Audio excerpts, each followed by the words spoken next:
tons of techniques that you might be able to exercise inside the malls or fairs. Definitely take it seriously. I'm going to review everything step by step, and I hope that it helps you succeed, because success is what we're all striving for. Alright guys, so you got the video. That's halfway there, but we have some other stuff as well. One of the things that I'm going to mention is this packet. Now, the reason why this packet is good is we don't always have a DVD player handy to take to wherever you're working. So this is going to go over some of the basic things that I mentioned in this video. There might be some extra stuff. I definitely recommend you, if you didn't receive this already, ask whoever has the booth or the kiosk that you're working at for it, and we'll make sure that we give it to them and they could give it to you. Inside this packet, there's several things that are going to help you out. It starts off with a basic introduction, and that's just going to be basically about the company and who we are. As you go a little bit further, you'll get the pitch. Now, the pitch is something that is basic, which we're going to go over a basic pitch in this video as well, but it's something that I recommend that you learn if you're new, and this way you could adapt to it and make it yours. Everybody in this company has a slightly different pitch, and that's okay. Because it makes it your pitch and it's more personable. We don't want to sound like a robot. This is not a pitch industry to where you want to sound like a robot. Inside here you also have other stuff too, overcoming objections, what things you might be able to say. This is definitely good to take with you, because if you're working and you get an objection, you're going to definitely want to identify what the problem was and why you lost that sale, what you could have said differently. And these are all things that we've learned from selling shoe cleaner for the past 16 years. Inside this packet, you'll also get other things like mind over matter. This would be the things that pull us down on a daily basis. We start thinking the mall's slow or anything else. This is going to help you understand that it's not always the way it seems, and you got to pull yourself out of those thoughts and into a better place. So take the time to read this packet, and that's the first step. So let's move on.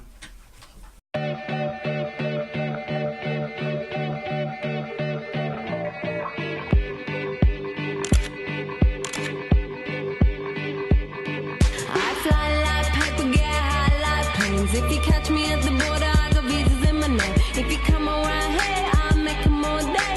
I get one down in a second if you wait. I fly like paper, get high like planes. If you catch me at the border, I got visas in my name. If you come around here, I'll make them all day. I get one down in a second if you wait. Sometimes I think sitting on trains. Every step I get to, I'm clocking that game.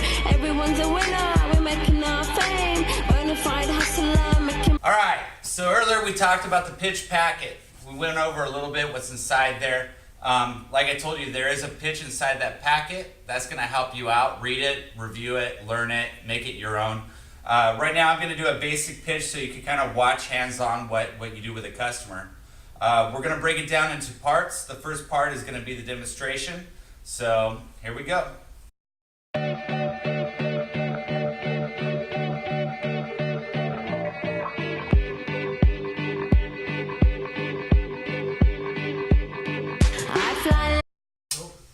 How you doing, sir?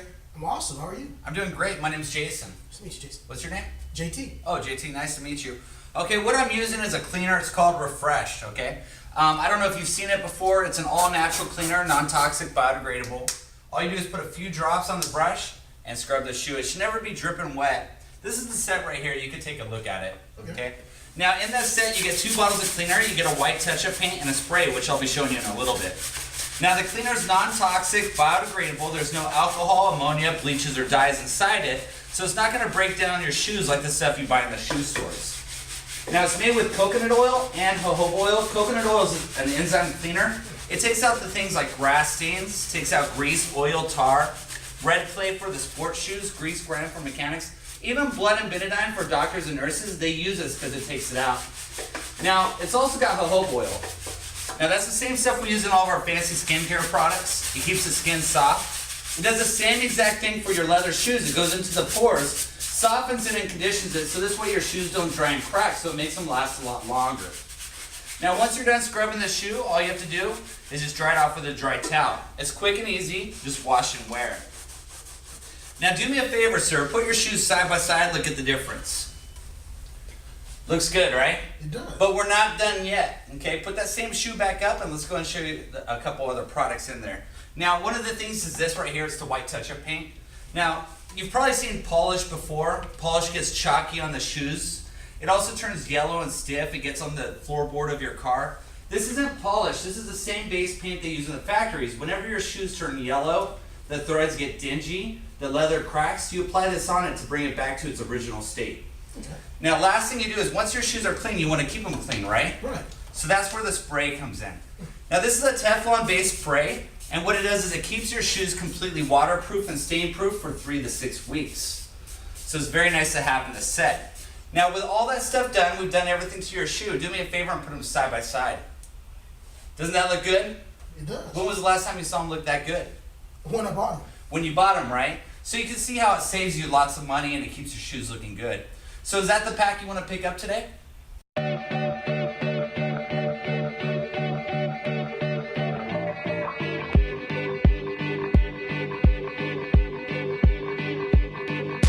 fly like paper, get high like planes. If you catch me at the border.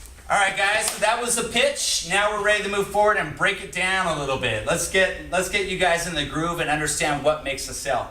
So the very first thing I'm going to point out, in a sale you have 100%. 40% of it is your opening, 20% is the pitch, 40% is a close. So what that means to you at home is you got to make sure you leave a good first impression for that 40%, and you got to do a solid close to get the sale. So we're going to start with that introduction. So the very first thing I do is I say, sir, go ahead and put your foot up here. How you doing, sir? My name's Jason. What's your name? JT. JT, nice to meet you.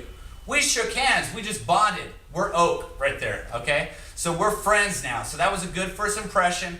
Now we're ready to move forward. The next thing is, JT, have you seen this before?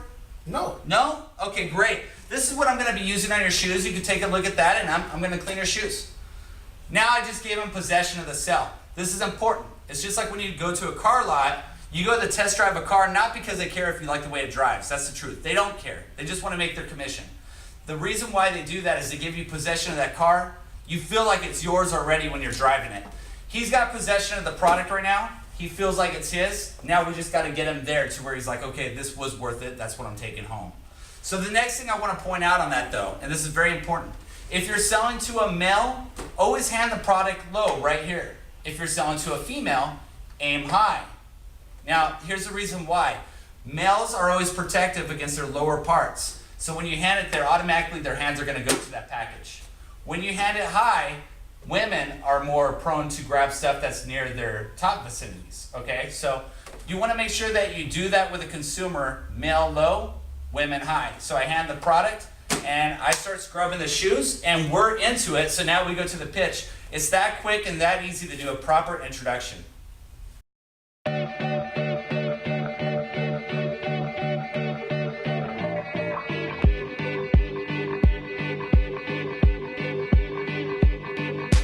fly like paper, get high like planes. If you catch me at the border. That was the introduction. Next would be your pitch. Now the pitch I'm not going to go too much in depth on because again you have that packet, you have people working around you, and it's just common sense. I'm just going to go over the basics of a pitch. In a pitch, you got to make sure that you create a want and a need for the product. So if you're not doing that, then it's not happening. What I do want to point out is I go over a few things. Always make sure you tell the consumer what it's made out of. Make sure you tell them that's non-toxic. Make sure that you tell them it's made in the USA. That's big to a lot of people nowadays. Those are the three main things there. Make sure that you tell them that's on all their materials. Tell them that it works on other stuff. These are all in the pitch. Sometimes you might do a pitch and you're scrubbing the shoe and they say, oh, wait. Did you say it works on suede? Oh, wait. Did you say that I can use that on my carpet? What do you think you do in that case? You stop and look at them and say, sir, it works great on carpet. You could use it all the time. I use it for stains. I have a pet. I clean the stains up. It works great. So definitely you could do that. I answer his question because why? If he stops me to ask that question, he's already like, wow, I need this. So you always listen to the customer. It's basically like a relationship. If you're in a relationship and you got the female talking to you and she's like, blah, blah, blah, if you don't listen, you're not going nowhere. If you listen to her, you're going somewhere, okay? So make sure that you listen to that customer, and when they tell you something, stop for a second and just acknowledge it. Sir, it works great on that. Tell them a story, whatever. Move forward onto your pitch. Don't just go, yeah, blah, blah, blah, blah, blah, because that was not That was not something that he's interested in. So make sure you take the time. Sir, it works great. I'll tell you some more stuff you could do. Boom, go into the pitch and start telling the rest of your pitch. Okay? So that's pretty much the main things I want to point out in it. So just remember, you got to make sure that you fill those voids of a want and need for the product. Okay? I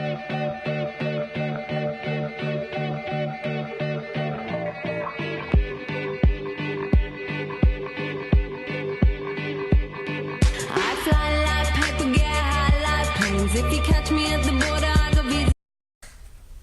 We went over a lot of the stuff already. What I'm going to point out now, though, is a basic close that I use, and you can all do your own thing. I usually start off with a 1-pack, which I don't have here right now.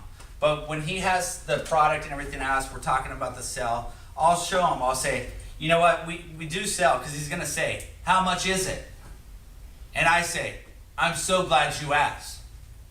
I go into that sell, and I say, sir, we sell a bottle of the shoe cleaner, which does 50 pairs. It'll last you a year. We sell it with a brush. We sell this for $25. Although that's the worst way to buy it. And I know that you want a deal, so I'm here to tell you what the deal is, okay? If you bought 4 of these at $25 a piece, that would cost you $100, which is way too much money. Yes. So instead, what we did is we came out with this pack. It comes with 4 bottles of our products and the brush. This would cost you $100 if you bought them individually, but here when you buy them, we sell them for $35. So for only $10 more, you get everything inside the set. Now some of you might be selling at $40, and that's fine. So then what you would do is you would kind of do the same thing. We sell this bottle of a cleaner and a brush for $25. It has 50 pairs of shoes, so it'll last you a year if you do your shoes once a week. So it does last a long time. That's kind of a starter pack. To be honest, I think it's the worst way to buy it. I could tell that you like to get a deal. So I'm going to tell you what the deal is. If you bought 4 of these at $25 a piece, how much would that cost you, sir? It's $100. It's $100, correct. So instead of spending $100, we have this pack. It comes with 4 bottles that would cost you $100 if you bought them individually. But here, if you buy them from me, you save $60 on it. It's only $40 when you buy it that way. Ah, Okay? So that's the one you want, right, sir? Let me get a bag for that. That's a close. These are closes that you can use when they ask the price. But basically with the price, you don't want to just be like this. This is what a lot of people do. And they, he says, how much is it? He says, how much is it? how much is it? And most people go, yeah, bro, it's $40 for the set. What? 40% of a close and that's what you got out? Come on, 40% of the close. Give him a good answer. Give him a deal. Make him understand. Make him want the product. So that's why you go, boom. How much is it? I'm so glad you asked, JT. Here's the price. This is what we sell it for. A bottle of the cleaner, we sell this bottle. It does 50 pairs of shoes. We sell for $25 with a brush. It'll last you a year if you do them once a week, okay? It's still worth it, but it's not the best value. I know you want the best value, so here it is. If you bought 4 of those together, that would cost you $100. That's a lot of money. It is. Instead, 4 bottles in a box, this would be $100 sold separately, but you save $60. That's a better deal, would you say so? Okay, so that's the pack you want. Go ahead and hold that while I get you a bag. You notice every time when I do it, no matter how I break it down, I always say, all right, so that's the one you want. Let me get you a bag. I don't say ever, and this is the most important thing of a sell, do not ever say, so what do you think, man? Did you want to get it? So, sir, would you buy that off me? So, what do you think? Are you interested in shoe cleaner? These are questions that are just bogus. Assume the sell and take it, because that sell is yours to take. So you want to make sure whenever they do it, you just say, sir, that's the one you want. Basically, your mindset has to be when they're on the box, they're already buying it. And if that is your mindset and you say, that's me, then why aren't you doing that? You need to always say, sir, so that's the one you want, let me get you a bag. Is that cash, check, credit card, firstborns, IOUs, plasma? How are you going to be paying for that, sir? Put it inside.